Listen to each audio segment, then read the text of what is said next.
connaissez sûrement son odeur d'amande, son petit pot à l'effigie d'une célèbre reine égyptienne, la colle Cléopâtre, véritable institution en Touraine depuis les années 70. Eh bien, en un an, la PME de Ballon-Miré a multiplié son chiffre d'affaires par 2. Un rêve pour une entreprise. Alors pourquoi un tel succès grâce au slime, une pâte élastique à fabriquer soi-même à base de colle Cléopâtre. Très en vogue chez les ados depuis déjà 1 an et demi, le soufflet n'est pas retombé. Aurélie Renaud. Chez Cléopâtre, 15 intérimaires sont venus renforcer l'équipe des 20 permanents.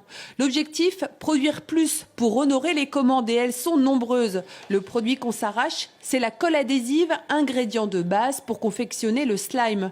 Le slime, ce mot apparaît dans les années 80 quand sort le film SOS Fantôme. C'est ce gel visqueux projeté par certains méchants dans le film. Le slime se fait aujourd'hui à la maison, les bouteilles de colle s'arrachent et l'entreprise Cléopâtre tente de maintenir la cadence. En ce moment, ça représente 30 à 40% de notre chiffre d'affaires.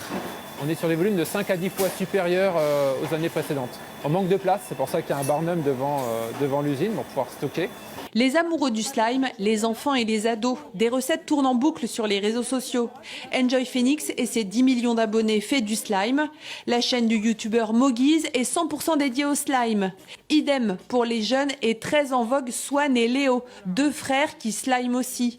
Alors pourquoi utilisent-ils la colle Cléopâtre? Tout simplement parce que selon YouTube, c'est celle qui fonctionne le mieux pour confectionner la pâte visqueuse. Il y a des thématiques, le slime de Noël, le slime de Pâques. Il y a des concours lancés entre différents youtubeurs. Qui va faire le plus beau slime? Qui va faire le slime le plus original? Voilà, pour Noël, on va avoir le slime avec de la fausse neige à l'intérieur. Là, pour l'été, on va avoir du slime de couleur bleue. Ils font même des petites mises en scène avec leur slime. Ça fait plus d'1 an que le phénomène perdure. C'était vraiment le créneau à prendre. Tout le monde devait faire sa vidéo slime pour être dans le coup, entre guillemets.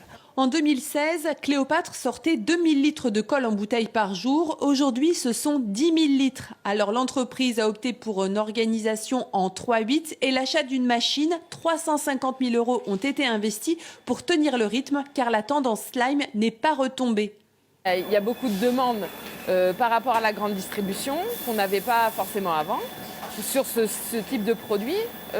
Ensuite, on a beaucoup de clients à l'extérieur étrangers, donc style la Pologne, l'Espagne, le Portugal. On m'a dit que ce n'était pas un effet de mode, on m'a dit que c'était un effet générationnel. Et généralement, une génération, ça dure 5 ans. Une croissance de 50% du chiffre d'affaires en 1 an et une question, la mode, le virus du slime va-t-il s'arrêter ? Une chose est sûre, le petit pot emblématique, lui, restera.